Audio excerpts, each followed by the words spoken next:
నమస్తే, welcome to burning issue. దేశ రాజకీయ ముఖచిత్రాన్ని సమూలంగా మార్చేయబోతున్న అతిపెద్ద రాజ్యాంగ ప్రక్రియ డీలిమిటేషన్. ఇప్పుడు ఇదే అంశం దేశవ్యాప్తంగా పెను ప్రకంపనలు సృష్టిస్తోంది. జనాభా ప్రాతిపదికన సీట్లు పెంచుకుంటూ పోతారా, లేక దేశ ఆర్థిక వ్యవస్థకు వెన్నెముకగా నిలుస్తున్న రాష్ట్రాల అభివృద్ధికే పట్టం కడతారా? అసలు కేంద్రం మధ్యలో ఏముంది? దక్షిణాది రాష్ట్రాల ఆందోళన వెనుక ఉన్న అసలు నిజమేంటి? ఈ డీలిమిటేషన్తో ఏ రాష్ట్రానికి లాభం, ఏ రాష్ట్రానికి నష్టం జరగబోతుంది? త్వరలో ప్రారంభం కాబోయే పార్లమెంట్ సమావేశాల్లో జరగబోయే ఆ మహాసంగ్రామం ఏంటి? ఈ ఉత్కంఠ రేకెత్తించే రాజకీయ చదరంగంపై మా స్పెషల్ అనాలిసిస్.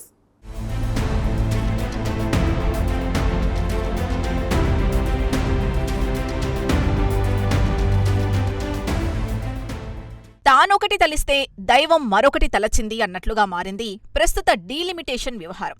దేశవ్యాప్తంగా పార్లమెంటు నియోజకవర్గాల పునర్విభజన కోసం తెరవెనుక కసరత్తు ముమ్మరం చేస్తున్న ఈ తరుణంలో ఈ సున్నితమైన అంశం తీవ్ర చర్చనీయాంశంగా మారుతోంది.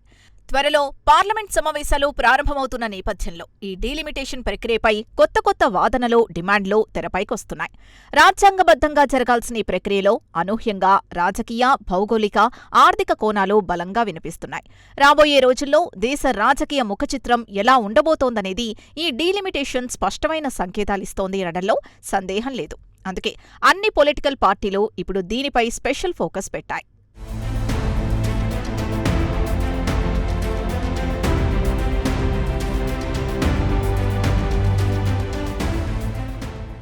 ఇక్కడ ప్రధానంగా రాజకీయ వర్గాల్లో, మేధావుల్లో తలెత్తుతున్న ప్రత్యేక కోణం ఒకటే. అసలు జనాభా ప్రాతిపదికన లేక అభివృద్ధికి ప్రాధాన్యమా అన్నది కేవలం తలకాయలు లెక్కపెట్టి సీట్లు పెంచుకుంటూ పోతారా, లేక దేశ ఆర్థిక వ్యవస్థకు వెన్నుదన్నుగా నిలుస్తున్న డెవలప్మెంట్ ఇండెక్స్ని పరిగణలోకి తీసుకుంటారా అనేది ఇప్పుడు దేశవ్యాప్తంగా హాట్ టాపిక్గా మారింది. ఒక దేశం పురోగమించాలంటే ఆర్థిక వనరులు అత్యంత కీలకం. ఆ వనరుల్ని సృష్టిస్తున్న రాష్ట్రాలకు రాజకీయంగా సరైన ప్రాతినిధ్యం కల్పించకపోతే అది సమాఖ్య స్ఫూర్తికే గొడ్డలిపెట్టుగా మారుతుందని సీనియర్ పొలిటికల్ ఎనలిస్టులు విశ్లేషిస్తున్నారు. ఈ వ్యవహారం నార్త్ వర్సెస్ సౌత్గా మారుతోంది.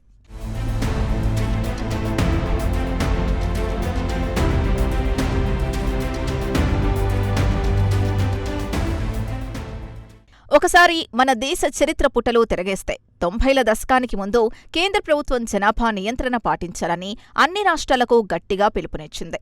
ఆనాడు దక్షిణాది రాష్ట్రాలు ఆ పిలుపును జాతీయ బాధ్యతగా భావించి ఎంతో క్రమశిక్షణతో అమలు చేశాయి. ఫ్యామిలీ ప్లానింగ్ కార్యక్రమాలను పక్కాగా ఇంప్లిమెంట్ చేసి జనాభా పెరుగుదలకు సమర్థవంతంగా బ్రేకులు వేశాయి. కానీ ఇప్పుడు అదే జనాభా నియంత్రణ ఆయా రాష్ట్రాలకు పెద్ద శాపంగా మారేలా పరిస్థితులు కనబడుతున్నాయి. జనాభా తక్కువగా ఉన్న కారణంతో రేపు పార్లమెంటులో ఆయా రాష్ట్రాల ప్రాతినిధ్యం తగ్గిపోయే డేంజర్ స్పష్టంగా అర్థమవుతోంది. ఇది ప్రజాస్వామ్య మూలాలకే పూర్తిగా విరుద్ధమని సామాజికవేత్తల మాట.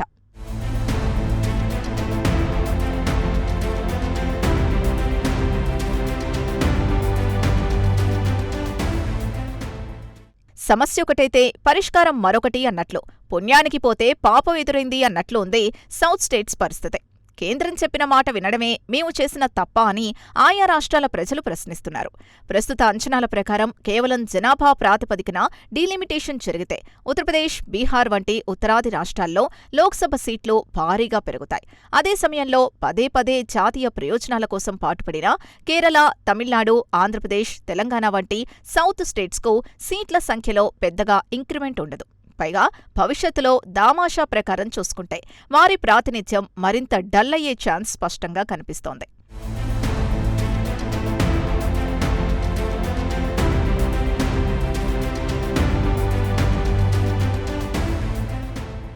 ఈ పరిణామం జాతీయ రాజకీయాల్లో దక్షిణాది రాష్ట్రాల వాయిస్ని బాగా వీక్ చేస్తోందనే ఆందోళన తీవ్రమవుతోంది.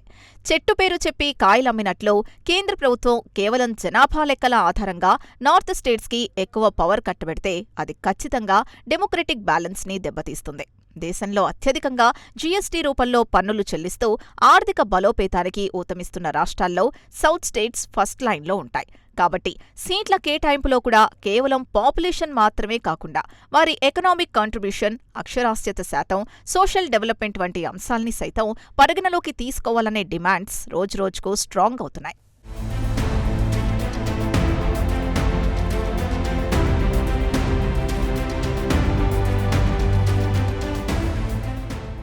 జాతీయ ప్రయోజనాల కోసం జనాభాను కంట్రోల్ చేసిన దక్షిణాది రాష్ట్రాలకు ఇప్పుడు అదే పెద్ద శాపంగా మారుతుందనే ఆందోళన తీవ్రమవుతోంది. కేవలం జనాభానే ప్రామాణికంగా తీసుకుంటే పార్లమెంట్లో సౌత్ స్టేట్స్ ప్రాతినిధ్యం దారుణంగా పడిపోయే ప్రమాదం ఉంది. అందుకే ఇప్పుడు సరికొత్త డిమాండ్స్ తెరపైకొస్తున్నాయి. జీఎస్టీ అభివృద్ధి ఆధారంగా సీట్ల కేటాయింపు జరగాలి అన్న వాదన బలంగా వినిపిస్తోంది. ఈ క్రమంలోనే తెలంగాణ సీఎం రేవంత్ రెడ్డి ప్రతిపాదించిన హైబ్రిడ్ మోడల్ ఇప్పుడు హాట్ టాపిక్గా మారింది. వివరాలు చూద్దాం.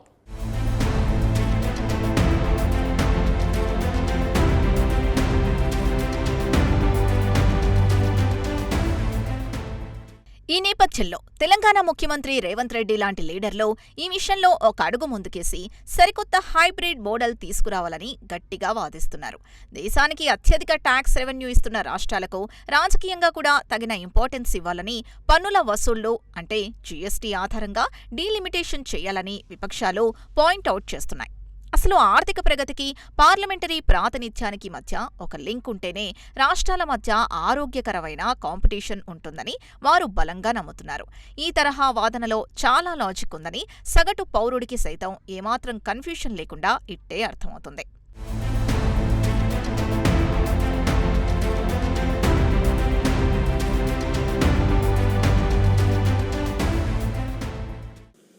సీట్ల పెంపు, నియోజకవర్గాల పునర్విభజన, ఇది రెండో అంశం, నిగూఢమైన అంశం. ఇందులో ఉన్న కుట్ర ప్రజలకు చెప్పాలి. ఈరోజు దక్షిణ భారతదేశంలో మేము నియంత్రణ పాటించడం వల్ల మేము ఆర్థికంగా జిఎస్డిపి హైయెస్ట్ కంట్రిబ్యూషన్ మేము. దక్షిణాది రాష్ట్రాలు ఫైనాన్షియల్ క్యాపిటల్స్, ఉత్తరాది రాష్ట్రాలు పొలిటికల్ క్యాపిటల్స్. పొలిటికల్ క్యాపిటల్స్ ఎప్పుడు కూడా ఫైనాన్షియల్ క్యాపిటల్స్ని సబ్సర్వెంట్గా చూస్తారు. పన్నులు కట్టాలి, ఢిల్లీకి వెళ్ళి సలాం పెట్టాలి. మాకు ఎలాంటి అవకాశాలు, మాకు ఎలాంటి అధికారం లేకుండా చేయడానికి ఈరోజు కుట్ర జరుగుతుంది. పన్నులు కట్టడం, సలాం కొట్టడం అనే విధానానికి మేము 100% వ్యతిరేకము. నేను నిర్దిష్టంగా చెప్పదలుచుకున్న నరేంద్ర మోడీ గారికి, మీరు చేస్తున్న కుట్ర దీర్ఘకాలంలో ఈ దేశానికి చాలా పెద్ద సమస్యగా, విపత్తుగా మారుతుంది. ఇది ఏమాత్రం మంచిది కాదు. కాబట్టి ఈరోజు మీరు అనొచ్చు, మీరు గుడ్డిగా వ్యతిరేకిస్తే మరి దీని పరిష్కారం ఏందని. అందుకే హైబ్రిడ్ మోడల్ నేను ప్రపోజల్ చేయదలుచుకున్నా. ఈ హైబ్రిడ్ మోడల్లో మీరు 272 సీట్లు మీరు పెంచాలని నిర్ణయించుకున్నారు కదా, అందులో 50%, 136 సీట్లు మీరు చెప్పుకుంటున్న ప్రోరేటా ప్రకారం ఇచ్చుకోండి. ఇంకొక 136 సీట్లు 50% ఉన్నాయి కదా, జిఎస్డిపి ప్రాతిపదికన డీలిమిటేషన్ ఇలా చెయ్యండి అంటూ విపక్షాలతో పాటు ఆర్థిక నిపుణులు సైతం ఒక స్పష్టమైన బ్లూ ప్రింట్ని కేంద్రం ముందు ఉంచుతున్నారు. కేవలం తలల్లెక్క కాకుండా రాష్ట్రాల పనితీరుకు ఒక స్పెషల్ రేటింగ్ సిస్టమ్ తీసుకురావాలని బలంగా విశ్లేషిస్తున్నారు. ఉదాహరణకు నియోజకవర్గాల విభజనలో జనాభాకు 50% వెయిటేజ్ ఇస్తాయి. మిగతా 50% జీఎస్టీ వసూళ్లు, అక్షరాస్యత శాతం, పర్యావరణ పరిరక్షణ, పేదరిక నిర్మూలన లాంటి సోషల్ డెవలప్మెంట్ ఇండెక్స్కు కేటాయించాలనేది వారి ప్రధాన వాదన. ఇలా చేస్తేనే అందరికీ న్యాయం అనే మాట గ్రౌండ్ లెవెల్లో ప్రాక్టికల్గా వర్కౌట్ అవుతుందని స్పష్టమైన సంకేతాలు ఇస్తున్నారు. ఏకపక్షంగా నిర్ణయాలు తీసుకోకుండా ఈ సరికొత్త హైబ్రిడ్ ఫార్ములాని అప్లై చేయడమే ప్రస్తుత డైలమాకు బెస్ట్ సొల్యూషన్ అని చెబుతున్నారు.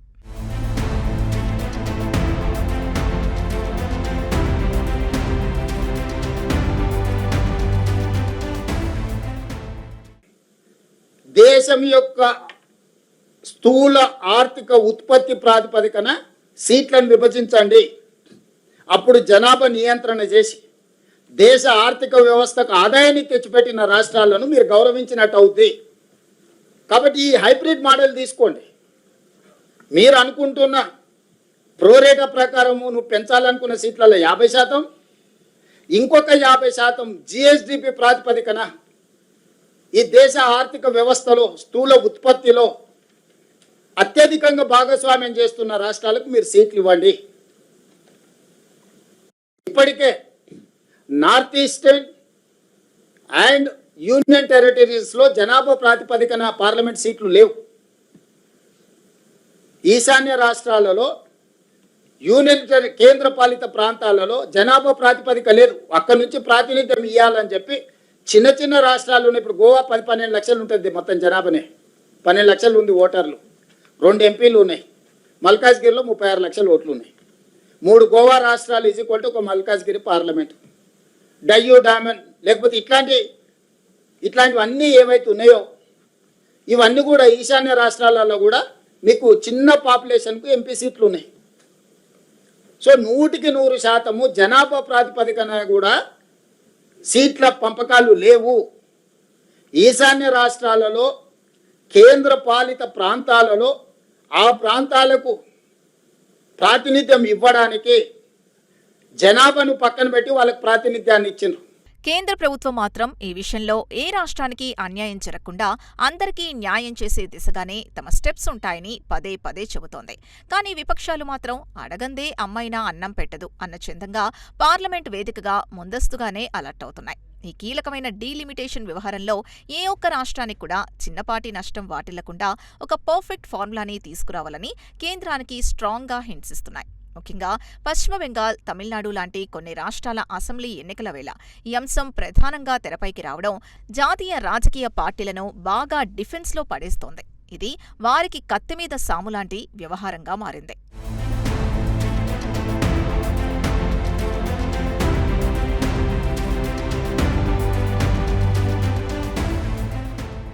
రాబోయే పార్లమెంట్ సమావేశాల్లో ఇదే అంశంపై ప్రభుత్వాన్ని గట్టిగా నిలదీసేందుకు విపక్షాలు ఒక కామన్ ప్లాట్ఫామ్ని రెడీ చేసుకుంటున్నాయి. ముఖ్యంగా దక్షిణాది ఎంపీలంతా పార్టీలకు అతీతంగా ఒక ప్రెషర్ గ్రూప్గా ఏర్పడి ఈ డీలిమిటేషన్ టెన్షన్పై ఉభయ సభల్ని హోరెత్తించే ఛాన్స్ ఉందని పొలిటికల్ సర్కిల్స్లో విశ్లేషిస్తున్నారు. కేంద్రం అందరికీ న్యాయం జరుగుతుందని పైకి చెబుతున్నా లోపల ఏదో జరగబోతోందన్న అనుమానాల్ని పబ్లిక్లోకి బలంగా తీసుకెళ్లాలని అపోజిషన్ లీడర్లు పక్కా స్కెచ్ వేస్తున్నారు.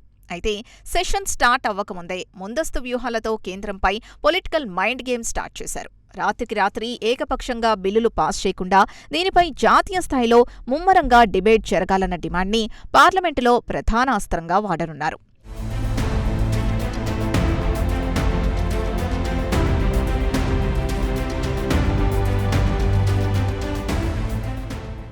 తమిళనాడు ముఖ్యమంత్రి స్టాలిన్ చేసిన వ్యాఖ్యలు ఇప్పుడు దేశవ్యాప్తంగా పెను సంచలనం సృష్టిస్తున్నాయి. వేలూరు వేదికగా ఆయన కేంద్రానికి అత్యంత పవర్ఫుల్ వార్నింగ్ జారీ చేశారు. ప్రశాంతంగా ఉన్న దక్షిణాది రాష్ట్రాల్ని పొలిటికల్ స్మార్ట్ అంటే రాజకీయ తుఫాన్గా మార్చవద్దంటూ ఆయన చేసిన కమెంట్స్ ఇప్పుడు హాట్ టాపిక్గా మారాయి. జనాభా నియంత్రణను క్రమశిక్షణతో అమలు చేస్తే రికార్డు ఇవ్వాల్సింది పోయి సీట్ల సంఖ్యను తగ్గించి శిక్షించడం ఏంటని ఆయన నేరుగా కేంద్రాన్ని ప్రశ్నించారు. ఒకవైపు గ్యాస్ సిలిండర్ల ధరలు, ఇన్ఫ్లేషన్ వంటి సమస్యలతో ప్రజలు ఇబ్బంది పడుతుంటాయి. వాటి నుంచి దృష్టి మళ్లించడానికి డీలిమిటేషన్ పేరుతో రాజ్యాంగపరమైన మార్పులకు కేంద్రం తొందరపడుతోందని స్టాలిన్ మండిపడ్డారు. ఇది కేవలం సీట్ల సర్దుబాటు కాదు, దక్షిణాది అస్తిత్వానికి సంబంధించిన సమస్య అని, హక్కుల రక్షణ కోసం సౌత్ అంతా ఏకమై పోరాడాలని ఆయన పిలుపునివ్వడం రాబోయే రోజుల్లో పరిస్థితులు ఎంత సీరియస్గా ఉండబోతున్నాయో క్లియర్గా సంకేతాలిస్తోంది. కనీసం ఉన్న హక్కులనైనా కాపాడాలని ఆయన డిమాండ్ చేస్తున్నారు.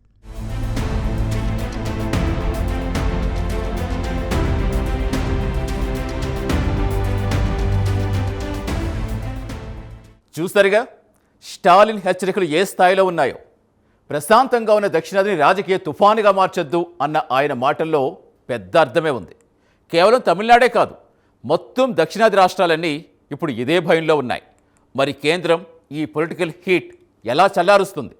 అసలు నియోజకవర్గాల విభజన అనేది కేవలం అంకెల గారడీయా లేక సమాఖ్య వ్యవస్థకు ఒక సవాలా?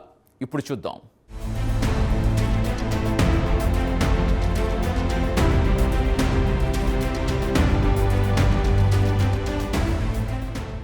దేశంలో నియోజకవర్గాల పునర్విభజన అనేది కేవలం ఒక సాధారణ మ్యాథమెటికల్ క్యాలిక్యులేషన్ కాదు.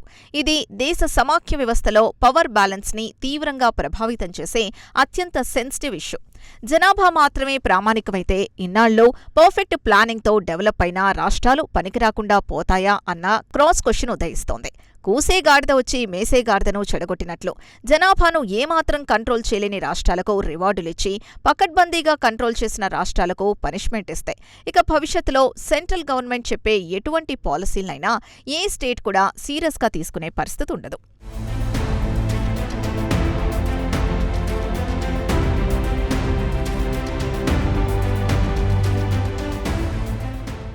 ఈ సుదీర్ఘ డీలిమిటేషన్ ప్రక్రియ ద్వారా తలెత్తే సమస్యల్ని సానుకూలంగా పరిష్కరించడానికి కేంద్రం వద్ద ప్లాన్ బి కూడా ఉన్నట్లు పొలిటికల్ కారిడార్స్లో గట్టిగా గుసగుసలు వినిపిస్తున్నాయి. భవిష్యత్తులో రాజ్యసభ సీట్ల పెంపు ద్వారా లేదా సీట్ల కేటాయింపులో ఒక సరికొత్త సైంటిఫిక్ ఫార్ములాని ప్రవేశపెట్టడం ద్వారా ఈ డ్యామేజ్ కంట్రోల్ చేయాలని చూస్తున్నట్లు సంకేతాలిస్తోంది. కేవలం జనాభాతో పాటు రాష్ట్రాల పర్ఫార్మెన్స్ని సైతం గౌరవించే విధంగా రాజ్యాంగ సవరణలు కూడా చెయ్యొచ్చని పలువురు ఎక్స్పర్ట్స్ సూచిస్తున్నారు. ఏదేమైనా ఈ క్లిష్టమైన సమస్యను అత్యంత సున్నితంగా హ్యాండిల్ చేయాల్సిన పూర్తి బాధ్యత ఇప్పుడు కేంద్ర భుజస్కంధాలపైనే ఉందనడంలో సందేహం లేదు.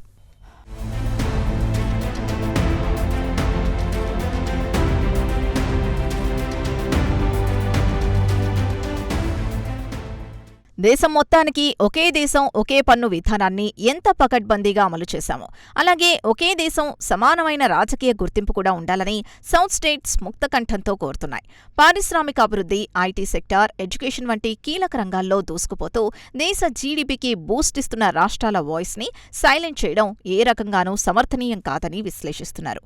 ఈ మోడ్రన్ రాష్ట్రాలకు సరైన ప్రియారిటీ ఇవ్వకపోతే భవిష్యత్తులో అభివృద్ధి సాధించాలనే మోటివేషన్ మిగతా రాష్ట్రాల్లో కూడా పూర్తిగా చచ్చిపోయే డేంజర్ ఉంది.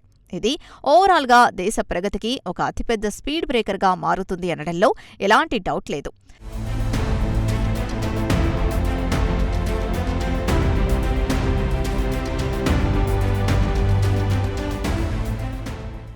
నిశితంగా గమనిస్తే ప్రస్తుతం ఉత్తరాది రాష్ట్రాలు పొలిటికల్ పవర్ సెంటర్స్గా ఉంటాయి. దక్షిణాది రాష్ట్రాలు మాత్రం ఎకనామిక్ పవర్ హౌసెస్గా దేశాన్ని ముందుకు నడిపిస్తున్నాయి. ఈ రెండిటి మధ్య బ్యాలెన్స్ ఏమాత్రం తప్పినా అసలుకే మోసం వస్తుంది. ఈ డీలిమిటేషన్ ప్రక్రియలో ఏమాత్రం తేడా జరిగినా అది తీవ్రమైన ప్రాంతీయ విద్వేషాలకు దారితీసే అవకాశం లేకపోలేదు. అందుకే ముందు పడే ప్రతి అడుగు ఆచితూచి వేయాల్సిన అవసరం ఎంతుందో అర్థమవుతోంది. అన్ని రాష్ట్రాల ముఖ్యమంత్రులతో ముమ్మర స్థాయిలో చర్చలు జరిపి అందరికీ ఆమోదయోగ్యమైన ఒక కామన్ గ్రౌండ్ని వెతకాల్సిన ఫస్ట్ రెస్పాన్సిబిలిటీ ముమ్మాటికి సెంట్రల్ గవర్నమెంట్దే.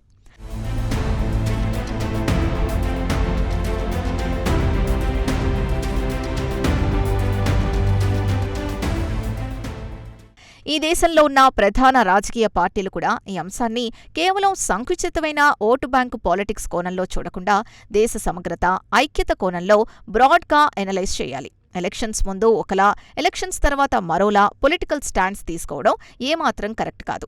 దక్షిణాది రాష్ట్రాల డిమాండ్స్లో ఉన్న జెన్యూనిటీని, వాస్తవికతను ఉత్తరాది నేతలు కూడా అర్థం చేసుకోవాలి. మనమంతా ఒకే దేశం, ఒకే బలమైన భావన అని ప్రతి ఒక్కరిలో ఉండాలంటే ఎవరికి ఏ కోసానా అన్యాయం జరగడం లేదనే భరోసా కల్పించాలి. దీన్ని కేవలం ఒక పొలిటికల్ గేమ్లా కాకుండా దేశ భవిష్యత్తును డిసైడ్ చేసే ఒక టర్నింగ్ పాయింట్గా భావించి ముందుకు వెళ్ళాలి.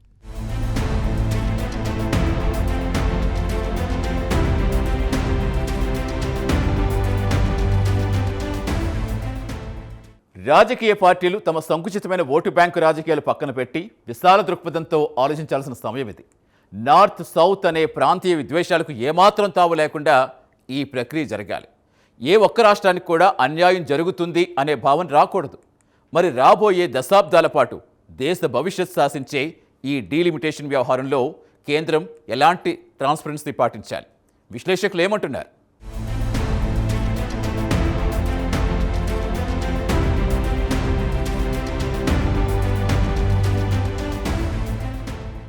మనం మాట్లాడుకుంటున్న ఈ డీలిమిటేషన్ అనేది రాబోయే 2-3 దశాబ్దాల పాటు పార్లమెంటులో రాష్ట్రాల పొలిటికల్ పవర్ని డిసైడ్ చేసే ఒక మహాఘట్టం. కాబట్టి ఇందులో 100% పారదర్శకత ఉండటం అత్యంత ముఖ్యం. దీనిపై ముందుగానే అనేక రకాల నెగటివ్ ఆలోచనలు, అపోహలు స్ప్రెడ్ అవుతున్నాయి. కేంద్ర ప్రభుత్వం ఎలాంటి హిడెన్ ఎజెండా లేకుండా ఓపెన్ మైండ్తో అన్ని పార్టీల ముఖ్యమైన సలహాల్ని స్వీకరించాలి. అప్పుడే ఈ ప్రక్రియపై ఉన్న అపోహలు తొలగిపోయి పబ్లిక్కు ఒక క్లారిటీ వచ్చే ఛాన్స్ ఉంటుంది. లేదంటే ఇది ఆధునిక భారతదేశంలో మరో చారిత్రక తప్పిదంగా మిగిలిపోయే ప్రమాదం పొంచుంది.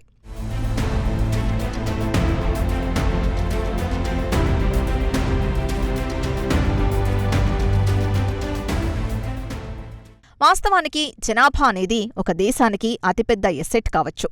కానీ అదే సమయంలో సరైన ప్రణాళిక లేకపోతే అది లయబిలిటీగా కూడా మారే ఛాన్స్ ఉంటుంది. కేవలం జనాభాని బేస్ చేసుకుని పవర్ను డిస్ట్రిబ్యూట్ చేయడం అంటే క్వాలిటీ కంటే కేవలం క్వాంటిటీకి ఇంపార్టెన్స్ ఇచ్చినట్లే అవుతుంది. నిజమైన అభివృద్ధి అనేది కేవలం మనుషుల సంఖ్యలో కాదు, వారు సాధించిన ఆర్థిక ప్రగతిలో ఉంటుందని మనం ఏమాత్రం మర్చిపోకూడదు. ఎడ్యుకేషన్, హెల్త్, ఇన్ఫ్రాస్ట్రక్చర్ లాంటి కీలకమైన సెక్టార్స్లో బెస్ట్ రిజల్ట్స్ చూపించిన రాష్ట్రాల్ని పక్కకు పెట్టి కేవలం పాపులేషన్ని క్రైటీరియాగా తీసుకోవడం అంటే స్మార్ట్ వర్క్ని ఏమాత్రం ఎంకరేజ్ చేయకపోవడమే అవుతుంది.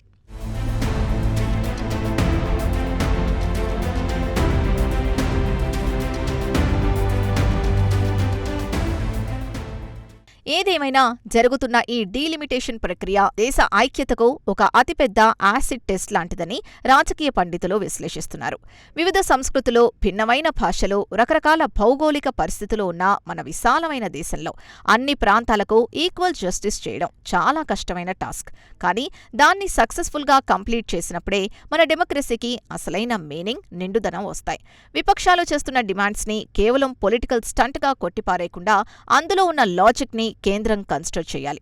ఫైనల్గా ఈ దేశంలో ప్రాతినిధ్యం పరంగా ఎవరూ తక్కువ కాదు, ఎవరూ ఎక్కువ కాదు అనే మెసేజ్ స్ట్రాంగ్గా పబ్లిక్లోకి వెళ్ళాలి.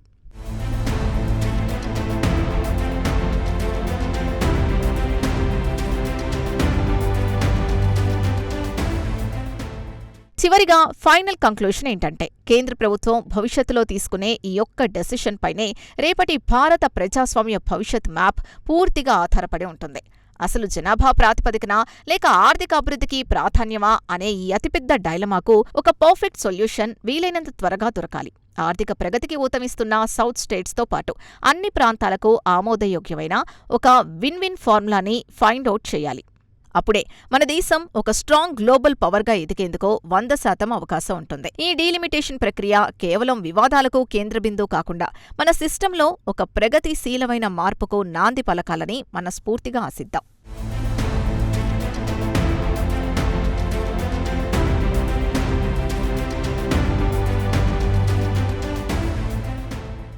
అది సంగతి. జనాభా మాత్రమే దేశానికి బలం కాదు. ఆర్థిక పురోగతి, అక్షరాస్యత కూడా అంతే ముఖ్యం. నార్త్ పొలిటికల్ పవర్ సెంటర్స్ని, సౌత్ ఎకనామిక్ పవర్ హౌసెస్ని బ్యాలెన్స్ చేయాల్సిన బాధ్యత పూర్తిగా కేంద్రానిదే. డీలిమిటేషన్ అనేది దేశ ఐక్యతకు ముప్పుగా కాకుండా సమైక్య స్ఫూర్తి రగిలించే వారధిగా మారాలి. కేవలం సంఖ్యల గారడీతో పాలిటిక్స్ చేస్తే అది ప్రజాస్వామ్యానికే పెను ప్రమాదం. పన్నులు కట్టేటోడికి పవర్లో వాటా ఇవ్వాల్సిందే. కేంద్రం వేసే తదుపరి అడుగు భారత భవిష్యత్ మ్యాప్ను ఎలా మార్చబోతుందో వేచి చూడాలి.